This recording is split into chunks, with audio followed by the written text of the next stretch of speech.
Sebab yang kami percaya dalam hidup kami adalah anugerah Tuhan yang menuntun setiap langkah hidup kami. Amen. Tuhan bukan kuat dan hebat dan perkasa kami ada hari ini, tapi semata-mata karena anugerah Tuhan. Dan anugerah-Mu itu yang membawa kami, anugerah-Mu yang menuntun setiap kami, sehingga kami menjadi sebagaimana kami ada pada sore hari ini. Terima kasih ya Bapak, terima kasih. Kami percaya di tempat ini Engkau hadir, di tempat ini Engkau melawat setiap kami, dan di tempat ini Engkau memberkati umat-Mu. Kami mau belajar kebenaran daripada firman-Mu, urapi semua kami yang ada di tempat ini, untuk kami boleh bertumbuh, berbuah, untuk kami terus didewasakan oleh kebenaran firman-Mu, dan oleh kebenaran firman-Mu kami terus dibentuk menjadi segambar dan serupa dengan anak. Terima kasih ya Tuhan, berbicara bagi setiap kami, urapi hamba-Mu, untuk menyampaikan isi hati, pikiran, perasaan, dan kehendak-Mu. Dan kami berdoa, kami pulang dari tempat ini, kami pulang dengan anugerah yang sempurna dari Tuhan. Berbicara bagi setiap kami, di dalam nama Tuhan Yesus kami berdoa, haleluya. Sama-sama katakan, amin, amin, amin. Silakan duduk saudaraku, berikan tepuk tangan yang meriah buat Allah kita. Haleluya, haleluya. Shalom. Wow, senang sekali bisa bersama dengan saudara di tempat ini. Terima kasih buat Tuhan. Terima kasih buat gembala saudara yang sudah memberi kesempatan untuk saya boleh menyampaikan isi hati Tuhan di tempat ini dalam acara Natal, ya. GKKI Gideon Generation Born to Bring Hope, ya. Pada hari ini di tempat ini. Mohon maaf kalau dari tadi saya lihat semua bajunya pada nuansa Natal, ya. Merah, ya, dan hijau. Istri saya pakai hijau, Penny pakai hijau, Budi pakai merah, ya. Saya abu-abu sudah. Saya abu-abu. Paling nggak matching. Tadi saya di situ saya bilang sama istri saya gini, waduh, iya ya, kenapa nggak matching ya? Saya juga lupa hari ini. Tadi oleh kemurahan Tuhan, saya ini lanjut sepanjang hari. Tadi jam 7, jam 9, dan jam 11 saya baru selesai khotbah di Ocean Blessing di Kenjeran. Saya baru selesai dari sana.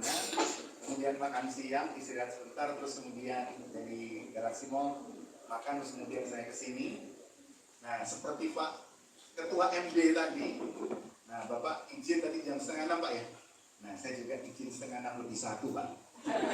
Setengah 6, saya izin 5:30, tapi saya akan upayakan semaksimal mungkin karena saya masih ada lagi jam 6 dan terakhir saya jam 8 hari ini. Jadi sepanjang hari ini bersuka cita boleh melayani Tuhan karena hari ini adalah hari yang Tuhan berikan buat setiap kita untuk kita bersuka cita. Amin. Katakan amin. Haleluya. Nah, saudara, temanya adalah born to bring hope. Ya, lahir untuk memberikan atau membawa harapan. Yesus lahir untuk memberikan harapan bagi setiap orang percaya. Katakan amin. Amin. Nah, saudara, kalau saudara senang dengan tema khotbah hari ini, saya mau berbicara tentang pengharapan tidak mengecewakan. Amin. Mari bilang dengan saya, pengharapan tidak mengecewakan. 2, 3. Pengharapan tidak mengecewakan. Pengharapan di dalam Tuhan tidak pernah mengecewakan. 2, 3. Pengharapan di dalam Tuhan tidak pernah mengecewakan. Katakan yes. Nah, mari kita baca Alkitabnya saudara, ayatnya. Mari kita lihat Roma 5 ayat 3 sampai dengan ayat yang kelima. Ya, di layar ada bantuan. Mari kita baca bersama-sama, karena iman timbul dari pendengaran dan pendengaran akan firman Tuhan. Ya, kita baca semua Roma 5 ayat 3 sampai dengan ayat yang kelima. 2, 3. Dan bukan hanya itu saja, kita malah bergerak juga dalam kesengsaraan kita. Karena kita tahu bahwa kesengsaraan itu menimbulkan apa? Ketekunan. Dan ketekunan menimbulkan tahan uji. Dan tahan uji menimbulkan pengharapan hope. Dan pengharapan hope tidak apa saudara? Mengecewakan. Karena kasih Allah telah dicurahkan di dalam hati kita oleh Roh Kudus yang telah dikaruniakan kepada kita. Katakan amin. Saudara, ada satu hal dalam setiap kehidupan orang percaya atau dalam setiap kehidupan umat Tuhan, atau siapapun yang ada di muka bumi ini, satu yang sangat-sangat kita butuhkan, yaitu adalah pengharapan. Satu harapan. Saudara, karena saya harus sampaikan buat saudara begini, yang namanya harapan itu yang membuat saudara dan saya bergerak. Amin. Bergerak untuk kepada sebuah target. Harapan bicara tentang sebuah tujuan, harapan bicara sebuah titik yang harus kita tuju. Dan kemudian harapan itulah yang kemudian membawa saudara dan saya menjalani hidup dengan bergairah menuju kepada titik tersebut. Nah, saudara, hari ini kita berbicara tentang pengharapan bukan yang orang dunia kenal, tapi yang kita harus sampaikan kabar sukacita bahwa pengharapan itu datang karena lahirnya Sang Juru Selamat. Amin, saudara. Amin. Bahwa Dia datang ke muka bumi untuk menyelamatkan saudara dan saya. Dia lahir ke muka bumi untuk membawa damai sejahtera. Dia lahir ke muka bumi untuk membawa sukacita ke dalam kehidupan setiap orang yang percaya. Saudara, sehingga menjadi berbeda antara pengharapan yang dihasilkan oleh orang-orang dunia dengan pengharapan yang ada bagi orang percaya. Dunia memberikan pengharapan yang semu, ya, tergantung dari situasi, tergantung dari kemampuan, dan apalagi pengharapan kepada seseorang di mana seseorang itu, mohon maaf, bisa berubah. Ya Pak ya? Yes. Bisa berubah. Kita mengharapkan seseorang, tapi ternyata seseorang itu bisa berubah. Manusia bisa berjanji, tapi bisa tidak menepati. Leader juga bisa menepati. Tapi ketika Tuhan berjanji, kita katakan Dia pasti menepati. Amin. Amin, saudara. Amin. Nah, inilah yang kemudian saudara dan saya harus belajar dari Roma 5 ayat 3 sampai dengan ayat yang kelima, bahwa ternyata pengharapan di dalam Tuhan itu melalui sebuah tahapan. Pengharapan yang tumbuh di dalam kehidupan orang percaya, Paulus menuliskan sebuah urutan rohani yang begitu luar biasa. Kalau saudara lihat dari Roma 5 ayat 3 sampai dengan ayat yang kelima, saudara bisa melihat di sana ternyata ada tahapan-tahapan yang dituliskan oleh Paulus kepada jemaat di Roma.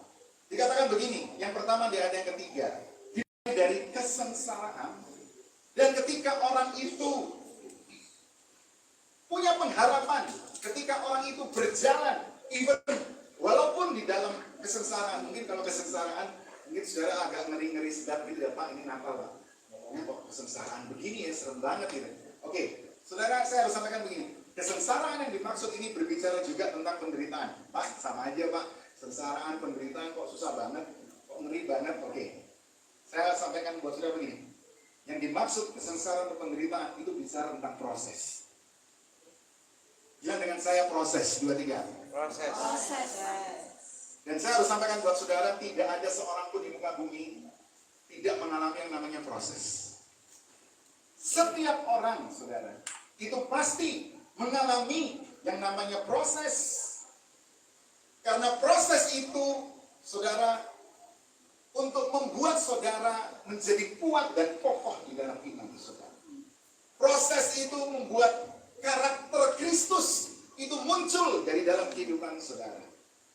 Makanya ketika orang yang berharap kepada Tuhan, walaupun dia sedang mengalami yang namanya proses, maka lahirlah yang namanya ketekunan.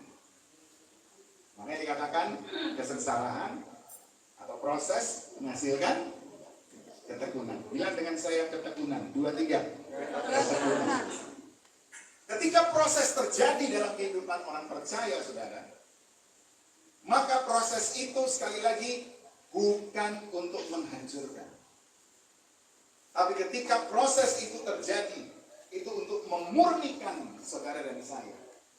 Ketika proses itu terjadi, pengharapan di dalam Kristus ada dalam kehidupan saudara dan saya.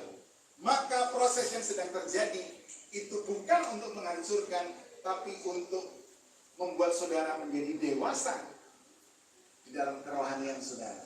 Membuat saudara semakin mengenal Tuhan dengan benar. Dalam perjalanan itu saudara akhirnya terbentuklah yang namanya ketekunan. Saudara, tadi saya sampaikan di jam 11 di Basic lagi. Saya jam 6 tadi saya bicara tentang be still, tetap tenang. Jam 9 tadi saya menyampaikan tentang bagaimana hidup berkenan di hadapan Tuhan. Jam 11 tadi saya bicara jam 11 tentang bagaimana kita bisa mengalami yang namanya ratapan diubah menjadi karunia. Saudara, dan di sana seperti saya tadi sampaikan, oleh-oleh untuk 2026. Secara tidak kita sadari kita akan meninggalkan tahun 2025. Benar? 17 hari lagi kita akan meninggalkan tahun 2025. Berapa banyak saudara siap masuk 2026? Angkat tangan saudara. Mau tidak mau harus masuk 2025. Ya mungkin saudara hold apa itu? Tahan dulu ya, kayaknya masih belum siap nih. Udah nanti aja 2025-nya nggak bisa, ya nggak bisa. Ya kita bukan dari kantong Doraemon terus kemudian diberhentiin dunianya, nggak bisa saudara, nggak bisa. Kita tetap harus melangkah. Nah, saudara, ada oleh-oleh ketekunan yang harus saudara dan saya jalani di tahun 2020. Untuk saudara bisa menjadi segar dan serupa, karena anaknya sudah lahir, anaknya sudah menebus saudara dan saya, maka saudara dan saya punya kewajiban untuk menjadi segar dan serupa dengan anak ini. Amin, saudara? Nah, ada oleh-oleh untuk saudara masuk 2026. Apa oleh-olehnya saudara? Mari, ada 4 ketekunan yang saudara harus jalani. Yang pertama adalah tekun menanggung proses. Berapa? Bilang dengan saya, tekun menanggung proses. 2, 3. Tekun menanggung proses. Kenapa saya harus sampaikan ini? Saya harus sampaikan bahwa situasi bukan semakin baik. Tapi saya harus sampaikan bahwa ada kabar pengharapan dengan kelahiran Sang Putra Yesus Kristus Tuhan. Katakan amin. Amin. Sehingga proses yang tidak bisa dihindari itu menjadi bisa kita lalui karena ada Sang Putra yang lahir yang memberikan harapan ada dalam kehidupan saudara. Amin. Sehingga ketika kita melewati atau menanggung proses dengan tekun, kita hadapi tahun 2026 itu tidak sendiri. Saudara hadapi dengan anugerah dan pertolongan dari Tuhan. Sehingga kita bisa dimampukan untuk melewati apa yang namanya tahun 2020. Nah, yang kedua, ketekunan yang saudara harus hadapi dan saudara harus berani adalah tekun menghadapi ketidakadilan. Bilang dengan saya, tekun menghadapi ketidakadilan. 2, 3. Tekun menghadapi ketidakadilan. Saudara, Yusuf, kalau saudara lihat dalam Kejadian, saudara menemukan cerita yang begitu luar biasa. Bagaimana Yusuf dia dijual, bagaimana dia difitnah, bagaimana dia dipenjara, ya, diperlakukan tidak adil dan lain sebagainya. Yusuf mengalami itu semua. Tapi yang saudara harus tahu bahwa kalau saudara baca di Alkitab dalam kitab Kejadian tentang peristiwa daripada Yusuf, saudara, walaupun dia mengalami hal yang tadi saya sudah sampaikan, ketidakadilan yang sedang dihadapi oleh Yusuf, saudara. Tapi kalau saudara baca di Alkitab, yang luar biasa begini, di setiap proses yang terjadi buat Yusuf, selalu ada kalimat begini, tetapi Tuhan menyertai Yusuf. Amin. Saudara, ketika dia mengalami difitnah di rumah Potifar, saudara, ketika dia harus dipenjara dan lain sebagainya, ada satu kalimat yang begitu luar biasa, dan kalimat ini adalah kalimat pengharapan buat saudara dan saya. Apa itu, saudara? Tetapi Tuhan menyertai Yusuf. Artinya begini, bahwa ada proses yang terjadi di tahun 2026. Tapi ketahuilah, saudara nggak perlu jalani dengan kekuatan saudara sendiri, karena ada Immanuel yang bersama dengan saudara.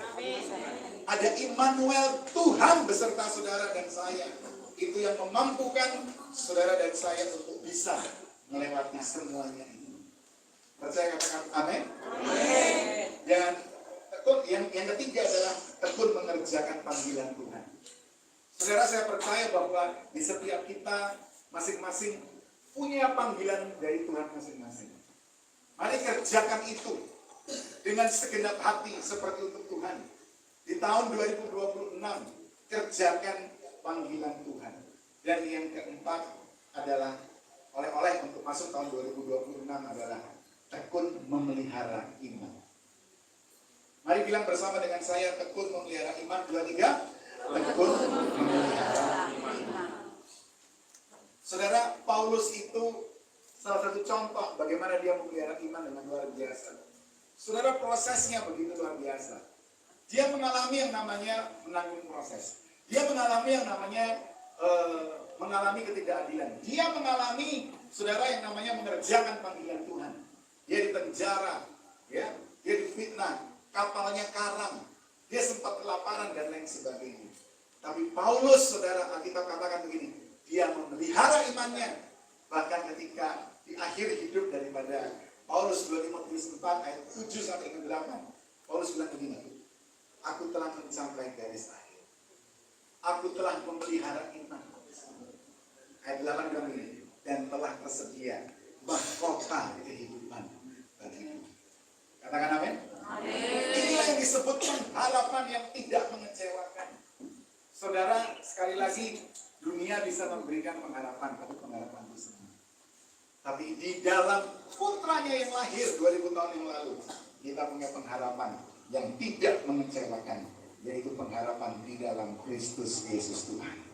Mengerti, katakan amin? Amin. Step berikutnya dikatakan di sana bahwa pengharapan itu tumbuh dari ketekunan, akhirnya menghasilkan tahan uji. Dan tahan uji kemudian menghasilkan yang namanya pengharapan. Saudara, pengharapan tidak mengecewakan. Pengharapan yang tidak mengecewakan itu karena apa, saudara? Karena pengharapan di dalam Kristus, pengharapan di dalam Sang Putra yang lahir 2000 tahun yang lalu buat saudara dan saya, itu bukan didasarkan pada situasi. Tapi pengharapan yang diberikan adalah karena didasarkan pada kasih Allah akan dunia ini. Saudara, karena begitu besar kasih Allah akan dunia ini. Yohanes 3 ayat 16. Sehingga dia mengaruniakan apa? Anak. Supaya barang siapa yang percaya kepadanya, apa saudara? Tidak binasa. Terus melainkan oleh hidup yang kekal.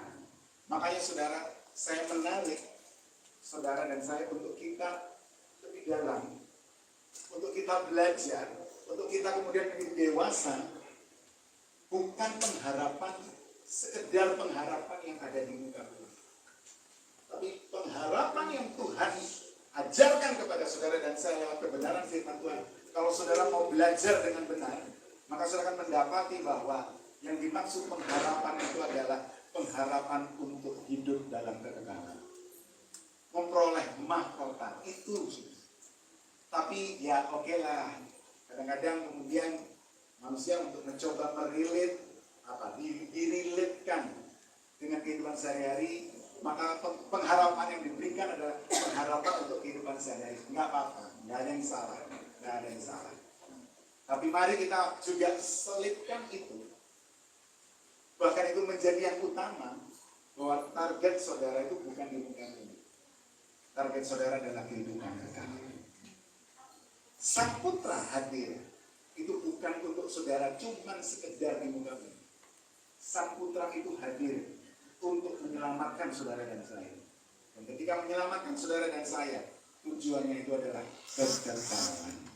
Mengerti, katakan amin? Amin. Pengharapan itu tidak mengecewakan, karena pengharapan itu ada melalui karya salib Kristus. Makanya Yesus ketika mati di atas kayu salib, saudara, itu kalimatnya begini, tetelestai. Ya, dengan saya tetelestai. 2, 3, tetelestai. Ini bukan tetel makanan, saudara. Ini tetelestai. 2, 3, tetelestai. Sekali lagi 2, 3. And let's pray. Apa itu artinya? It is finished. It is finished. Sudah selesai. Di atas kayu salib, saudara. Karya salib Kristus sudah selesai. Saudara, pengharapan yang tidak mengecewakan didasarkan pada kasih Allah. Itu bicara tentang kelahiran. Pengharapan yang tidak mengecewakan diteguhkan oleh karya salib Kristus. Itu karena bicara tentang kematian dan kebangkitannya. Dan pengharapan yang tidak mengecewakan yang dibuktikan dengan janjinya yang senantiasa ditepati dalam kehidupan saudara dan saya. Ini berbicara tentang kenaikan Yesus dan pencurahan Roh Kudus dan juga kedatangannya kali yang kedua kepada saudara dan saya. Mengerti, katakan amin. Jadi saudara, saya akan akhiri di sini. Jadi saudara, mari kita bertumbuh menjadi dewasa di dalam pengenalan akan Tuhan dengan benar. Saudara, masuk tahun 2026 bukan dengan confidence. Loh Pak, bukannya kita itu harus confidence untuk masuk tahun 2026. Dulu saya selalu mengajarkan, mari kita masuk tahun baru dengan confidence. Gak apa-apa saudara, setiap manusia itu kan belajar untuk didewasakan. Amin saudara. Amin. Tapi hari ini Tuhan memberikan satu pengajaran, satu arah yang lebih dalam. Apa itu saudara? Mari masuk tahun 2026 bukan dengan confidence, tapi confidence. Confidence become to confidence. Mari bilang dengan saya confidence. 2, 3. Confidence. Hati-hati. 2, 3. Confidence. Bukan confidence. Kalau confidence itu bicara apa? Percaya diri. Kalau confidence itu bicara apa? Kepercayaan di dalam Tuhan. Saudara, Yeremia 17 itu bilang ini, terkutuklah orang yang mengandalkan manusia, yang menaruh harap pada manusia. Tapi kemudian ayat berikutnya, Yeremia 17 bilang ini, tapi diberkati orang yang mengandalkan Tuhan, yang menaruh harapannya hanya pada Tuhan. Itu namanya confidence. Nah, bagaimana kita bisa confidence? Bagaimana kita bisa hidup di dalam confidence? Bagaimana kita bisa memiliki confidence di dalam kehidupan saudara dan saya? Ayat terakhir saudara, mari kita baca Matius 6 ayat 32 sampai dengan ayat yang ke-34.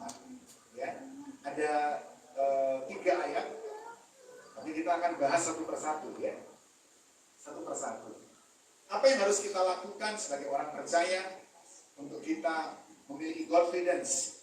Ada pengharapan di dalam Sang Putra yang lahir dari Bethlehem.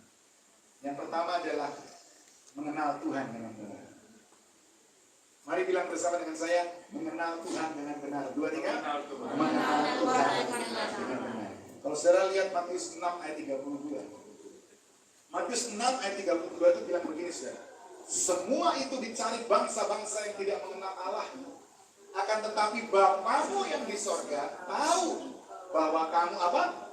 Memerlukan semuanya itu. Katakan amin. Saudara, kalau saudara lihat perikopnya ini di atas itu judulnya adalah hal kekhawatiran. Kalau saudara buka Alkitab saudara di Matius 6, maka di ayat 32 saudara menemukan babnya itu judulnya adalah hal kekhawatiran. Nah, saudara, kalau saudara lihat ayat 32 dikatakan begini, semua itu dicari bangsa-bangsa yang tidak mengenal Allah. Apa yang dicari, saudara? Kalau saudara lihat di bagian awalnya, maka saudara akan menemukan begini, yang dicari oleh bangsa-bangsa yang tidak mengenal Allah itu apa? Pakaian, makanan, minuman. Bukankah kalau saudara lihat di atas kan, bunga di padang dia, yes. Apa yang kamu makan dan minum dan lain sebagainya. Hal tentang kekhawatiran. Saudara, orang yang khawatir Itu artinya karena dia tidak punya pengharapan dalam Tuhan. Nah, ketika kita mengenal Tuhan dengan benar, maka seharusnya kita tidak punya yang namanya kekhawatiran. Dikatakan semua itu dicari bangsa-bangsa yang tidak mengenal Allah, akan tetapi Bapa yang di surga tahu bahwa kamu memerlukan semua itu. Saudara, boleh nggak khawatir? Boleh. Saudara manusia, saya manusia. Kita masih tinggal dalam daging, saudara. Saya mau bilang begini. Khawatir itu wajar. Tapi tinggal dalam kekhawatiran itu tidak wajar. Katakan amin, saudara. Amin. Ya? Saya tambahkan lagi ini. Takut itu wajar. Tapi tinggal dalam ketakutan itu tidak wajar. Kenapa? Karena Kristus sudah lahir 2000 tahun yang lalu. Dia mengalahkan kekhawatiran. Amin. Kristus lahir 2000 tahun yang lalu. Dia mengalahkan yang namanya ketakutan. Mengerti katakan amin? Amin. Makanya untuk bisa punya confidence dalam hidup saudara, mengenal Tuhan dengan benar. Ya. Yang kedua, ada 3 saja yang kemudian kita berdoa. Yang kedua adalah Matius 6 ayat 33. Dikatakan apa saudara? Melakukan kehendak Tuhan. Ini ayat yang sering kita hafal. Kenapa saudara? Coba baca. Ini bukankah kita hafal? Tetapi apa saudara? Jadilah dahulu kerajaan Allah dan kebenaran. Maka semuanya itu akan ditambahkan kepadamu. Wah, senang banget hafal. Apalagi bagian yang ini saudara. Wah, ini senang banget ini. Kenapa? Ditambah. Maka semuanya itu akan ditambahkan kepadamu. Salah? Tidak. Tidak apa-apa. Tapi mari kita belajar lebih dahulu. Kenapa saudara? Karena ayat Matius 6 ayat 33 isi dan berbicara tentang apa? Berbicara tentang melakukan kehendak. Mari bilang bersama dengan saya, melakukan kehendak Tuhan. 2-3. Melakukan kehendak Tuhan. Daud, karena dia melakukan kehendak Tuhan, dia dikatakan begini, dia berkenan di hati Tuhan. Kisah para Rasul 13 ayat 22 itu bilang begini, aku mendapati Daud bin Isai seorang yang berkenan di hati. Berarti kan saudara? Karena dia melakukan kehendak. Kisah para Rasul 13 ayat 22. Jadi artinya begini, kalau saudara mau berkenan di hadapan Tuhan, lakukan kehendak Tuhan. Yang mau katakan amin? Amin. Yang terakhir saudara, yang terakhir Matius 6 ayat 34 saudara. Dikatakan di sana menghormati kedaulatan Tuhan. Mari kita baca sama-sama. 2-3. Menghormati kedaulatan Tuhan. Ayo ayatnya, ayat terakhir kita baca sama-sama. 2-3. Sebab itu janganlah kamu khawatir akan hari besok. Karena hari besok mempunyai kesusahannya sendiri. Kesusahan sehari cukuplah untuk sehari. Amin, saudara. Amin.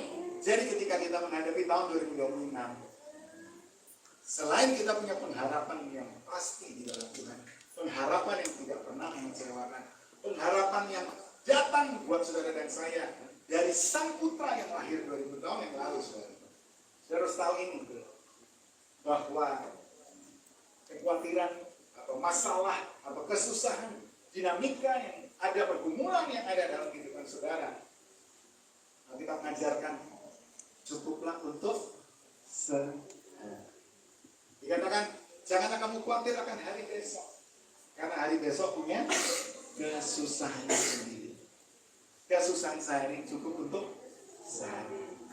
Ketika saudara melakukan ini, artinya saudara menghormati kedaulatan Tuhan. Setiap hari Tuhan punya cerita dalam hidup saudara. Setiap hari Tuhan punya rencana dalam hidup saudara. Setiap hari Tuhan bisa bekerja dalam hidup saudara. Setiap hari punya pengalaman yang berbeda, beda satu dengan yang lain.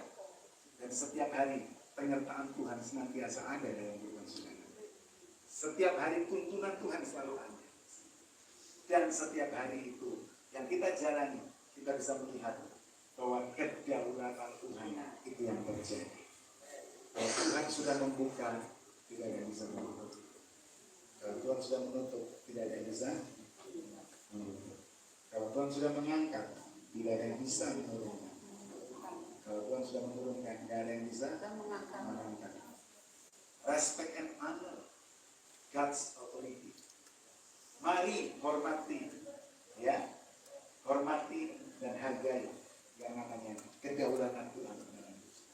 Saya percaya bahwa ketika kita memaknai Natal 2025 seperti ini, pengharapan yang tidak mengecewakan, pengharapan yang lahir dari Sang Putra 2000 tahun yang lalu yang sudah diberikan kepada saudara dan saya pastikan bahwa saudara dan saya siap untuk mengakhiri tahun 2025 dan facing menghadapi tahun 2026 bukan dengan berjalan sendiri, tapi Immanuel, Tuhan yang selalu bersama dengan kita. Katakan amin. Berikan tepuk tangan yang meriah buat Allah kita. Haleluya. Mari kita berdoa bersama-sama. Haleluya. Tuhan, terima kasih, kami mengucap syukur untuk Natal 2025 di tempat ini. Terima kasih untuk GKKI, Gideon Generation yang Tuhan sudah berikan buat setiap kami. Kami ada di tempat ini dan Tuhan yang menetapkan buat kami semua, umat yang ada di tempat ini, untuk kami bertumbuh, untuk kami berbuah, dan nama Tuhan dipermuliakan. Tuhan, terima kasih untuk pesan Natal tahun ini, born to bring hope, datang, lahir untuk memberikan, membawa damai, membawa pengharapan. Tuhan, kami bersyukur untuk anugerah-Mu yang sudah Kau berikan buat setiap kami, bahwa ada pengharapan di dalam Engkau, dan pengharapan di dalam Engkau tidak mengecewakan. Terima kasih untuk tuntunan Tuhan memasuki tahun 2026. Confidence, biar itu ada dalam setiap kehidupan anak-anak-Mu, sehingga kami masuk tahun 2026, kami tidak takut karena kami tahu kami masuki tahun 2026 bersama dengan Tuhan. Apapun yang sedang kami hadapi, kami tidak mempersoalkan ya Tuhan, karena buat kami begini, yang penting adalah disertai Tuhan. Apapun masalahnya, yang penting disertai Tuhan. Disertai Tuhan. Disertai Tuhan. Itulah Immanuel, penasehat yang ajaib, Allah yang perkasa, Bapa yang kekal, Raja damai yang sudah lahir, bawa harapan, harapan yang tidak mengecewakan dari setiap umat kami. Percaya kepada-Mu, berkat-Mu atas setiap kami, menerangkan firman-Mu, setiap kehidupan kami bertumbuh berbuah, dan nama Tuhan dipermuliakan. Amin. Terima kasih Tuhan, berkat-Mu atas setiap kami, dalam nama Tuhan Yesus. Roh Kudus mampukan kami mengerjakannya menjadi segambar dan serupa dengan Engkau. Dalam nama Tuhan Yesus, percaya pengharapan ada di dalam Dia. Sama-sama katakan amin. Berikan tepuk tangan yang meriah buat Tuhan. Selamat hari Natal, selamat tahun baru, dan Tuhan Yesus memberkati. Mohon izin saya dan Pak Ketua MD ya. Saya izin kami Pak. Terima kasih. Tuhan Yesus memberkati. Shalom.